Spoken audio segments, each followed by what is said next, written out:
We finally know how they did it.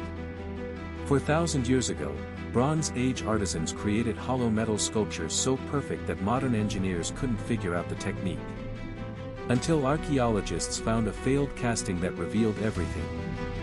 Here is the mystery that baffled metallurgists for over a century.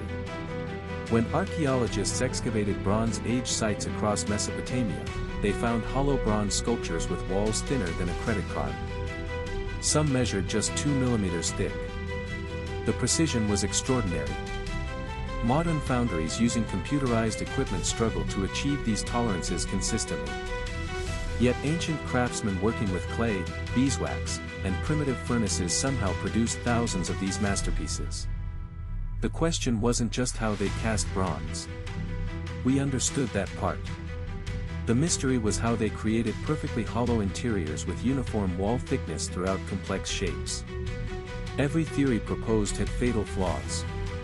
But the answer was waiting in an unexpected place. A garbage pit behind an ancient workshop held the key to everything. To understand why this was so difficult, you need to understand what lost wax casting actually requires. The process sounds straightforward. Create a wax model. Cover it with clay. Heat it until the wax melts out. Pour bronze into the empty space. Simple, right? But here is where it gets complicated. If you want a solid bronze sculpture, this works perfectly. The moment you try to make it hollow, everything falls apart. You need a solid core inside the wax model to create that hollow space. But that core needs to stay perfectly centered while molten bronze at 1100 degrees Celsius flows around it. 1 millimeter of movement and your wall thickness becomes uneven.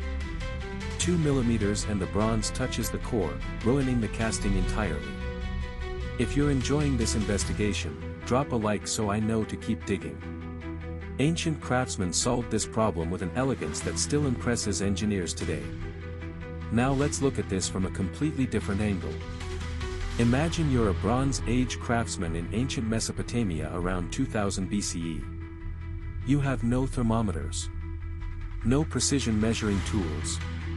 No written technical manuals. Your knowledge comes entirely from watching masters work and years of practice. Pause twos, yet you're expected to create sculptures for temples and palaces. Sculptures that represent gods and kings. Failure isn't just disappointing. It's potentially fatal. Wasting expensive bronze could mean your death. This pressure created an extraordinary culture of secrecy. Techniques passed only from master to apprentice through direct demonstration. Nothing written down. Nothing shared outside the workshop. When civilizations fell, these secrets died with the last masters. For modern researchers, this meant piecing together a puzzle with most pieces missing.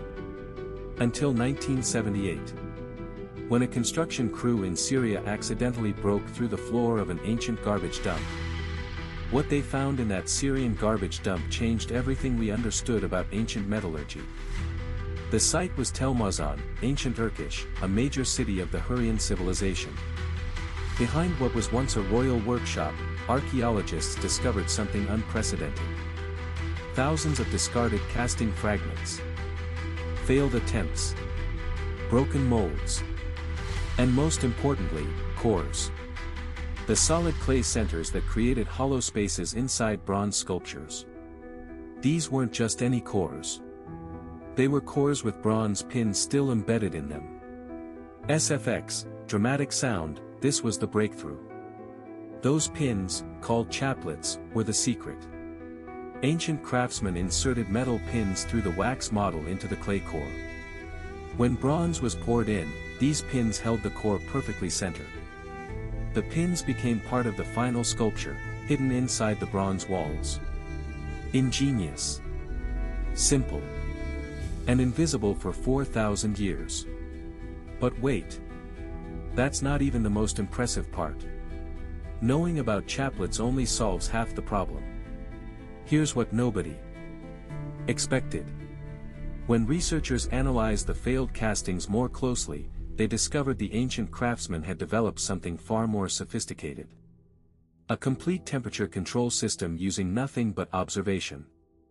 Music shift, the bronze alloy these artisans used wasn't random. They had perfected specific ratios of copper, tin, and sometimes arsenic that created alloys with predictable melting points and flow characteristics. Different alloys for different purposes. Thick sculptures used one mixture. Thin-walled pieces required another. They were essentially ancient material scientists. And they left us the proof. If you want to see how deep this rabbit hole goes, make sure you're subscribed. Because what comes next reveals they knew even more than we initially thought. The evidence for their advanced knowledge kept mounting. At sites across the ancient Near East, researchers found something that shouldn't have existed. Standardized crucibles. Same size. Same shape. Same capacity. Across hundreds of miles and several centuries. This meant ancient craftsmen weren't just skilled. They were working from established industrial standards. Pause 2's, think about what that implies. Someone, somewhere, had figured out optimal crucible dimensions for bronze casting. And that knowledge spread across multiple civilizations. This wasn't folk craft. This was organized technology transfer. The implications stretched even further. Chemical analysis of bronze artifacts from different sites revealed matching alloy compositions. Craftsmen separated by vast distances were using identical recipes. A Bronze Age trade network wasn't just moving finished goods. It was sharing technical knowledge. But the most stunning discovery was still waiting. In 2003, archaeologists in Iran made the discovery that finally completed the puzzle. Inside a collapsed Bronze Age workshop at Shah, they found something unprecedented. A complete casting setup frozen in time. The workshop had burned suddenly around 1900 BCE. The fire preserved everything. Wax models partially covered in clay. Crucibles still containing bronze residue. And incredibly, a detailed clay tablet with what appeared to be casting instructions. SFX, dramatic sound, the tablet described a process using specific hand measurements for wax thickness. It listed ingredients for the clay mixture in precise ratios. It even specified how long to heat the mold before pouring. This was an ancient technical manual. 4,000 years old. And it matched exactly what modern experimental archaeologists had theorized. The mystery of the lost wax technique wasn't lost at all. It was just waiting to be found. Using these ancient instructions, experimental archaeologists have now successfully replicated Bronze Age casting techniques. The results are remarkable. Working with only materials available 4,000 years ago, they achieved wall thicknesses matching the original artifacts. The chaplet system works exactly as theorized. The alloy recipes produce bronze with identical properties. What ancient craftsmen knew wasn't primitive. It was different. They developed solutions perfectly adapted to their available materials and tools. Solutions we had to rediscover through decades of careful archaeological work. And here is what makes this truly significant. We're still finding workshops. Still finding artifacts. Still learning techniques we thought were lost forever. The Shah tablet may just be the beginning. Somewhere beneath the sands of the ancient world, more secrets are waiting. But the story doesn't end with Mesopotamia. Once researchers understood what to look for, they found the same chaplet technique appearing across the ancient world. Egyptian bronzes from 1500 BCE. Chinese ritual vessels from the Shang dynasty. Greek sculptures from the classical period. Each civilization adapted the core principles to their own artistic traditions. But the fundamental engineering solution remained constant.